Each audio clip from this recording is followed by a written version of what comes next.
Support comes from Wild Birds Unlimited Nature Shop in Forest Park, located at Kemper and Winton Roads in the Promenade Plaza. Wild Birds Unlimited specializes in backyard birding, featuring premium no-filler seed, feeders, houses, baths, and pole systems. Knowledgeable staff, hot coffee, and furry friends help make Wild Birds Unlimited in Forest Park a birding destination.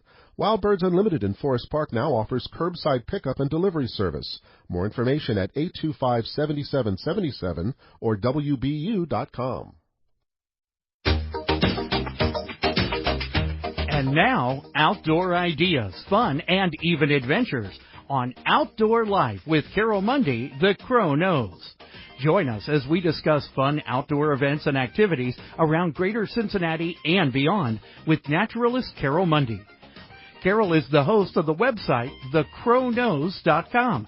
It's all about getting outdoors and enjoying our natural world on Outdoor Life with Carol Mundy on WMKV and WLHS. Now your host, Carol Mundy. Good afternoon. Thanks for staying right here on WMKV and WLHS. We're so glad you're here. We're going to be talking today about one of my favorite topics. Everybody's got to say it together. Birds. Birds, birds, birds. I know. I talk about this a lot. I've been called a bird brain, and I will take that as a compliment. After all, let's see you navigate from Ohio to Mexico without any maps, GPS, or travel advice like a first-year hummingbird can do. So, bird brain or not, I'm not here to ruffle your feathers, but rather to invite you to a more relaxed method of bird watching. My guest today is Lea Shull with the Cincinnati and Hamilton County Library. She is the host of the group called Bird Nerds. I love that term. A library-sponsored group that invites anyone interested in birds to come to the Bird Nerd gatherings and enjoy the sheer pleasure of seeing and hearing them, even in our busy cities and suburban areas. Lea uses a technique called mindful birdwatching, which I believe all of us can benefit from some using that technique. Lea, I'm so glad you're in the studio with us today, but I kind of feel like maybe we should have been outside looking at cardinal mamas feeding cardinal babies or something like that. You are absolutely not wrong, Carol. It's a beautiful day for bird watching out there. Isn't every day a beautiful day for bird watching? Well, yes it is. I think that's just one of those things, bird nerds, it does overtake your life. I mean, you can be walking across a parking lot downtown Cincinnati when the peregrines were quite active. You got to see the action of those birds. You also got to see feathers floating down from the food that they might have gotten. Yeah.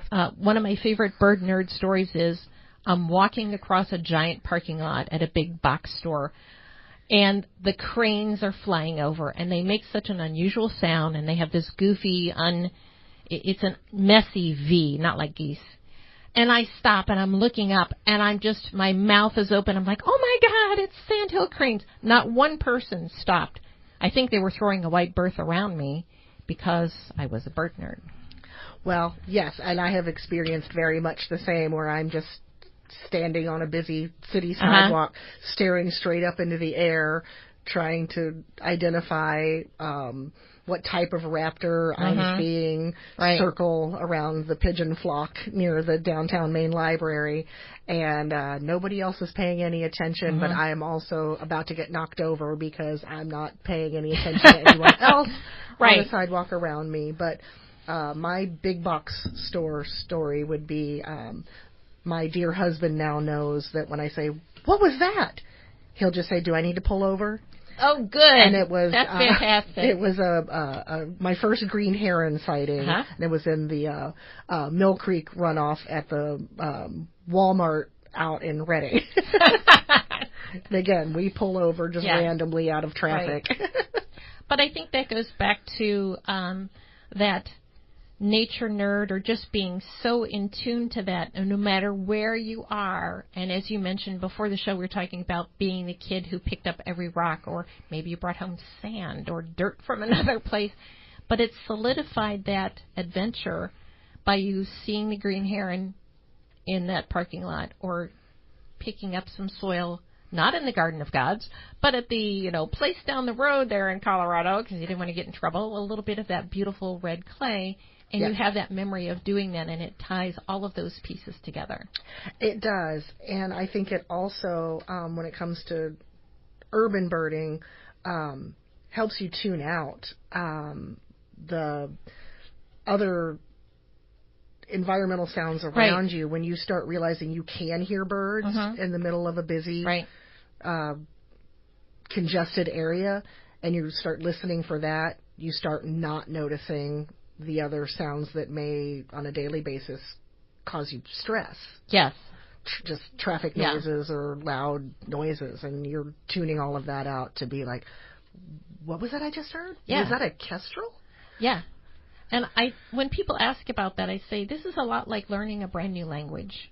Exactly. You don't learn it in one day, 1 year, however it is. Or if you're an aficionado of cars and you know the sound of a specific motor, or you know the difference between the fin on a 55 compared to a 56 Chevy. It's that new language. And I agree 100% in an urban area, when you are working your brain to separate those sounds so that you can pick out that kestrel or whatever that bird is, and it makes you, I don't know, it just kind of reduces your stress because of all those other city noises, they tend to fade away. It takes a little bit of practice. It does, and then all of a sudden I think you'll realize that you're doing it without even being conscious of it. Right. Yeah. Were you a bird nerd before you started Bird Nerds? Absolutely, and I think you would appreciate if I told you that I really think that my fascination with birds started with the crows here in Cincinnati. Lovely. When I first moved here. I'm so proud. They would come in and out of over Clifton and into Mount Adams every day. You could set during your clock. the spring and the fall. You could set your clock, and it got to be where I realized we were coming home because it was time for the crows. Yeah, and then kind of learning a little bit of the history and background of that murder of crows and its association with like Rookwood pottery and even Edgar Allan Poe, and then the next thing I know, I'm looking up at the crows and saying, well, that's not a crow. Oh, that's a red-tailed hawk. And then the peregrine falcons downtown, and it just snowballed from there. Yeah, it was really when I hung up a bird feeder on my apartment complex balcony and saw my first Carolina chickadee and my first goldfinch and realized that those things are here in the city. See? Yeah. And now I'm up to almost 40 species Hooray. In my backyard. Yeah. That's great. You work for the Cincinnati and Hamilton County Public Library. I have a feeling that being the chief bird nerd is not the only job that you do down there. Tell us about what it is that you do at the library. No, not at all. I wish. So I am a library customer advisor at the Downtown Main Library, which we have just reopened after a 3-year, $40 million remodeling of our main building. And so we've created this lovely new area inside the first floor of the South Building that we now call home. And daily I do the regular customer service, everything you would think of that a library staff member does when people come in asking for help or information. But I also do other adult programming besides the Bird Nerds. We're working on a really great winter crafternoon event. And we've got some other music programs coming up. And I also take care of our periodicals collection, the magazines and newspapers. So you're not just staring at the window looking at birds because, you've got these other jobs to do. Not all the time. No. But I do like to have my lunch in the reading garden when possible, weather permitting, because we really do never know who's going to show up even in that little tiny oasis in our lovely garden there. How did the idea for Bird Nerds and starting this gathering? The gathering doesn't always happen at the library. You do have you've been to the Civic Garden Center for some of these gatherings. Tell us a little bit how that idea came to form the Bird Nerds group.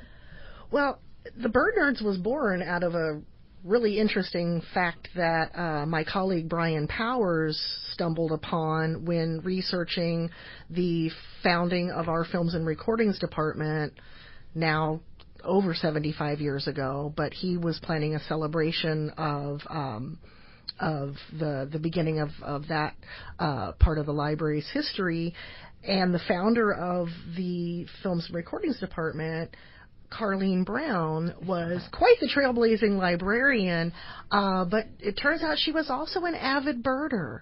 And while Brian was doing his research, he came across some information about a library program that she did in 1963 called Birding Inside and Out.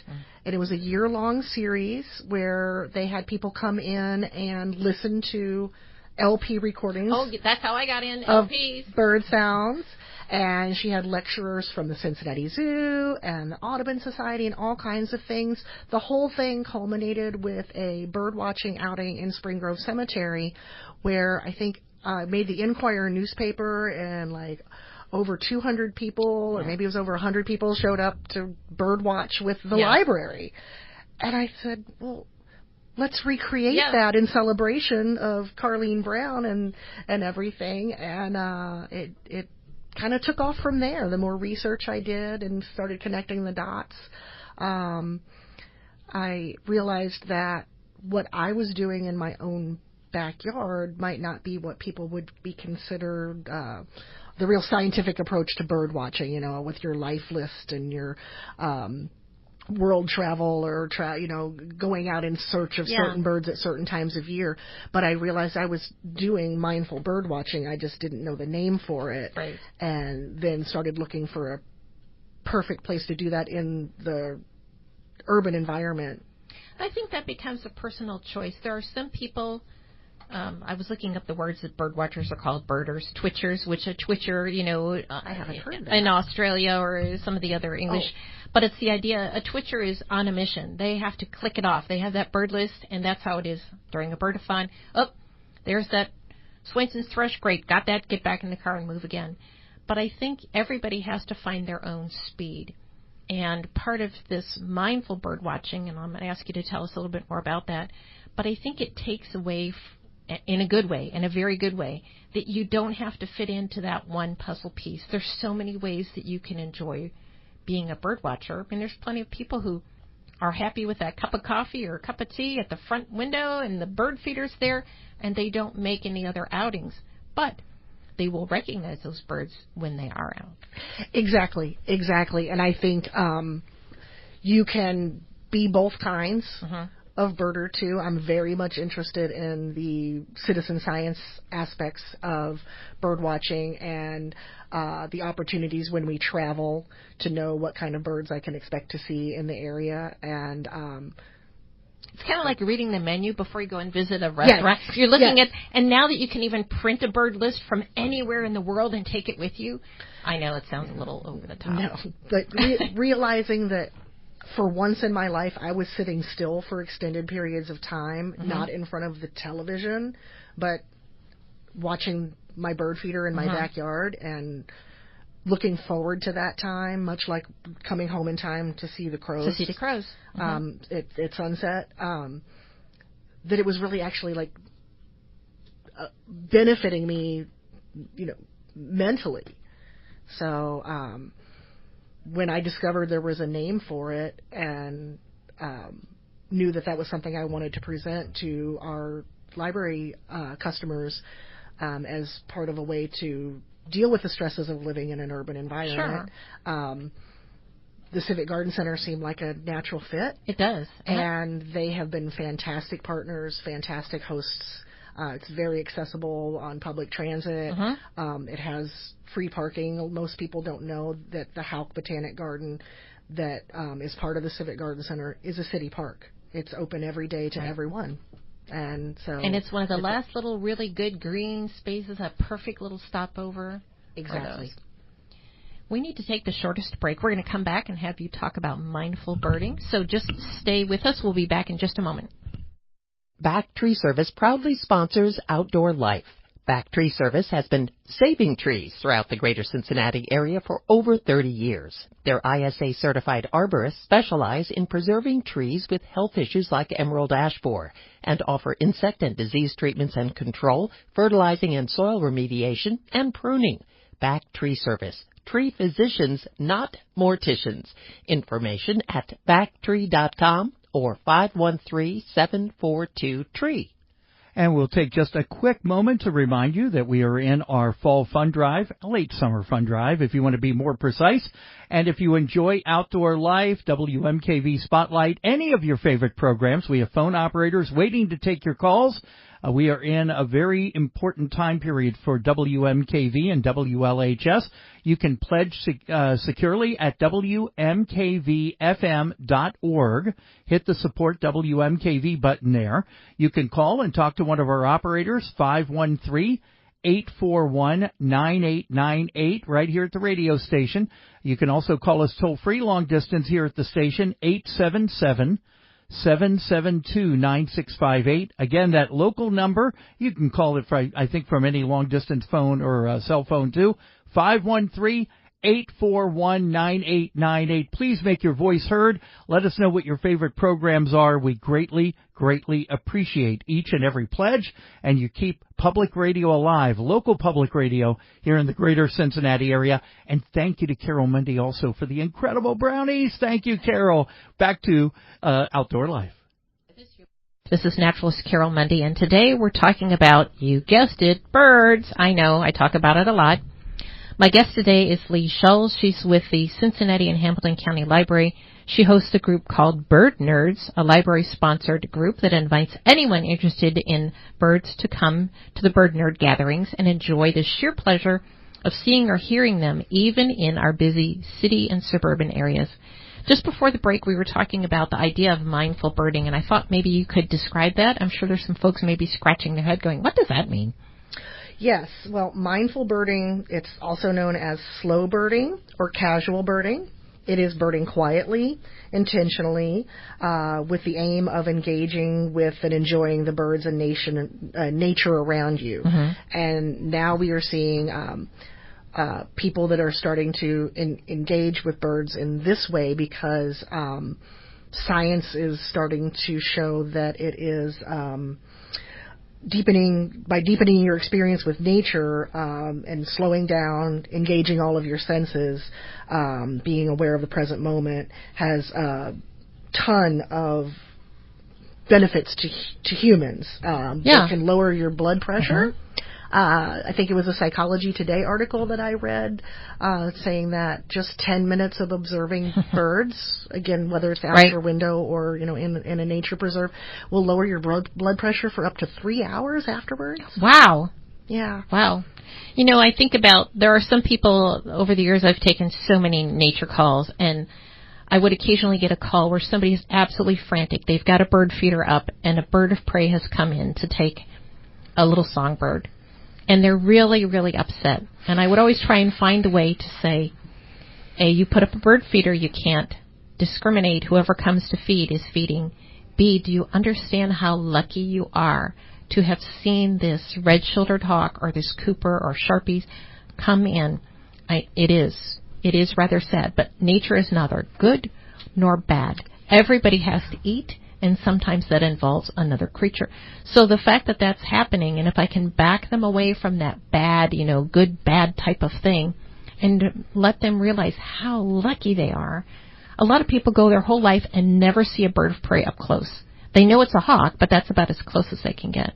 And so I think that's the other part of that, is kind of turning that around. And coming to that moment of acceptance where I have invited all of the birds, into my life. Mm-hmm. It's messy. Yep. I had a very, very young library customer, my dear friend Errol, ask me last time he was in how I feel about the starlings. And I think he had a very interesting conversation with another relative who detested starlings. And my first response with him was, well, they didn't ask to be here. Right. They were brought over. They're immigrants. And it's you don't get to pick and choose who lives in your neighborhood, and especially if you have an open door policy by hanging up a bird feeder. Right. Yeah. You just kind of want to burst into it's the cycle of life, from Start the Lion singing. King. Yes, that's it. Start singing. But so the idea is slowing down. Who's invited to these groups? How can folks get involved in the Bird Nerds groups? Well, gatherings. The library's website has a Bird Nerds page, which you can always find the events there, or in our regular events calendar, which is also on our website. Registration is encouraged but not required for the Mindful Bird Watching mornings. Mostly we just want to know how many people to expect so that our hosts know how much coffee to make.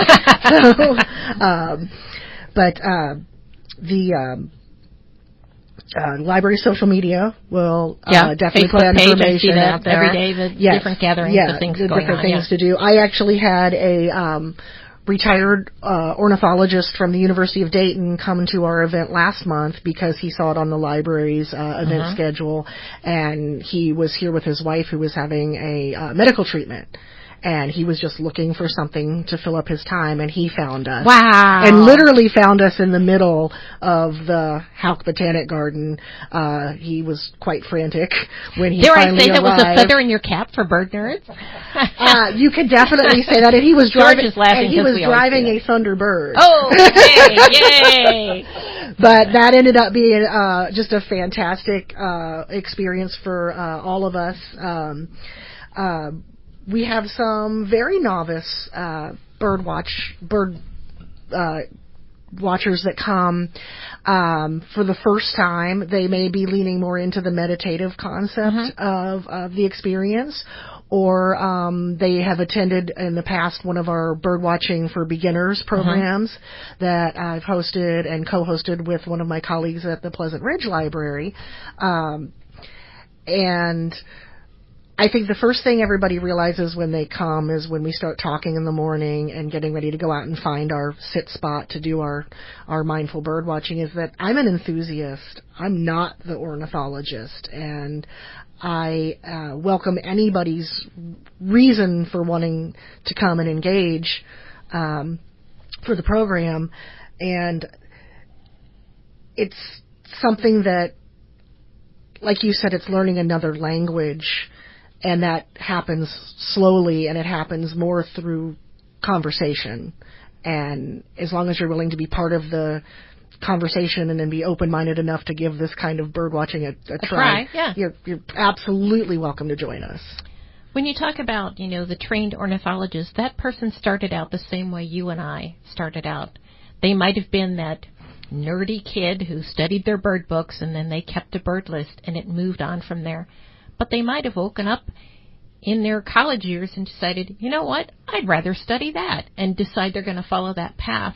And hopefully those folks, even though they may have a more scientific motivation, still remember the thrill of learning and experiencing those things, because I think that's where it really comes back to, is that, first of all, give yourself permission to do this, and secondly, give yourself credit. When I do a beginning birding class, you need to give those people credit because they know more about birds than they will actually tell you. Oh, you're an expert. No, I'm not.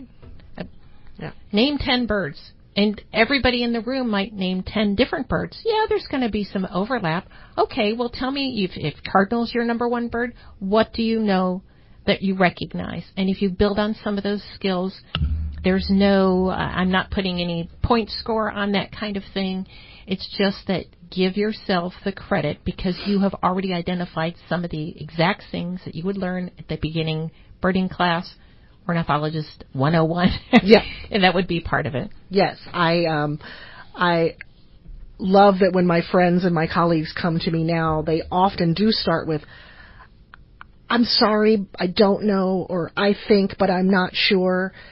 And I'm like, we'll figure it out together. Yeah. We'll do our best. Right. And, our ID might not be spot on this time, but we'll do better next time. Sure. Or we'll learn that one bird makes 40 sounds and you're not hearing 40 right. different birds. Yeah, when you realize that language is really quite expansive. I was just thinking about a situation where a black snake was up in a tree, he was going into a nest, and the birds, all of them were having a fit. And once you've experienced that, you know that something's on alert, that whether it's a bird of prey that's come in, or in this case, this poor black snake who was getting beat by the birds, usually the jays, just ramming themselves into that. Yeah. And you can hear that, you can start to pick out that frantic sound in their voices. John Young, the author of What the Robin Knows, talks a lot about that in his book, and learning the different types of alarm calls that the birds are making can alert you to who else is in the neighborhood. Exactly. And the biggest takeaway from that book for me, besides learning about the sit spot that we do at Mindful Bird Watching, was in order to see the animals, first you need to get permission from the birds.